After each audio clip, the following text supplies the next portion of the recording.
ভোলার দৌলত খান উপজেলার স্বাস্থ্য কমপ্লেক্সে প্রসবের সময় এক নবজাতকের মৃত্যুকে ঘিরে উঠেছে ভুল চিকিৎসা ও দায়িত্বে অবহেলার গুরুতর অভিযোগ।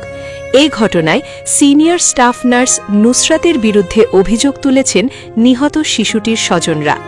রোববার ২৩ আগস্ট রাতে প্রসবের সময় নবজাতকের মৃত্যু হলে মুহূর্তেই স্বজনদের কান্না ও আহাজারিতে ভারী হয়ে ওঠে হাসপাতাল প্রাঙ্গণ। সন্তানকে ঘিরে যে পরিবারটি কিছুক্ষণ আগেও নতুন জীবনের অপেক্ষায় ছিল, এক মুহূর্তেই তাদের সেই আনন্দ পরিণত হয় হৃদয় বিদারক শোকে।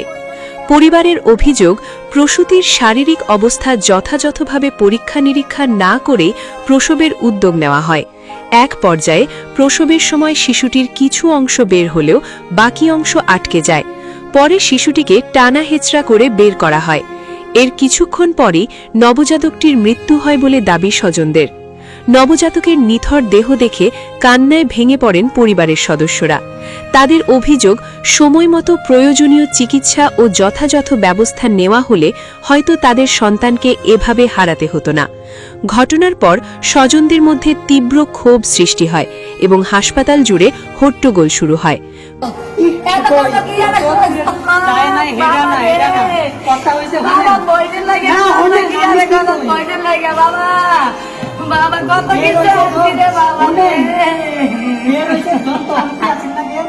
তখন কি আছিল না সেই জায়গায় যে আনছেন তখন কি কোনো অসুবিধা ছিল? তখন কোনো অসুবিধা হয়েছে, এই জায়গায় আনছে, নড়াচড়াও ছিল, ছিল দেখুন আমি নড়াচড়াও ছিল, সব ছিল, কোনো অসুবিধা ছিল না।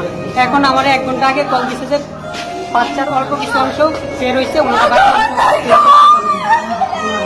এখন আমার কথা হচ্ছে ওনারা যদি বাকি অংশ বের না করতেও পারে আমাদেরকে জানাবে। অপারেশন করেন যারা কিন্তু জানে না। নুসরাত এলাকাতে এই ধরনের কাহিনী অনেক হয়েছে, আজকে শুধু একটা অনেক কারবান তার পাইছে টুস টুস, আমরা এরকম টুস টুস টুস টুস করে তার পাইছে। এই কারবানের লগে বারান্দা গেছি নুসরাত। আপনারা দেখছেন কেমন রুগীটা? ভালো দিছে, ওই ওর বড় এই দিছে। মাত্র আমরা ডাক্তারের কাছ থেকে জিজ্ঞেস করলাম অনুযায়ী বাচ্চাটি মারা গেছে। আসলে আমরা অহরহ দেখতে পাচ্ছি যে দৌলতখানে এই ধরনের ঘটনাগুলো ঘটে।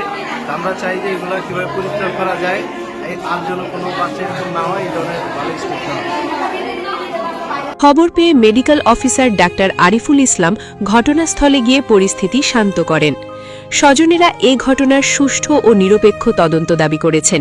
পাশাপাশি অভিযোগের সত্যতা প্রমাণিত হলে অভিযুক্ত নার্সের বিরুদ্ধে দৃষ্টান্তমূলক ব্যবস্থা নেওয়ার দাবি জানিয়েছেন তারা।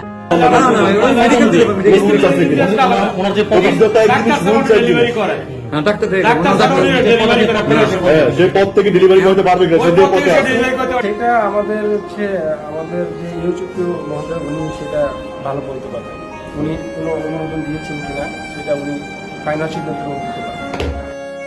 এই বিষয়ে দৌলত খান উপজেলার স্বাস্থ্য ও পরিবার পরিকল্পনা কর্মকর্তা ডাক্তার আনিসুর রহমান বলেন, লিখিত অভিযোগ পাওয়া গেলে বিষয়টি তদন্ত করে প্রয়োজনীয় ব্যবস্থা নেওয়া হবে।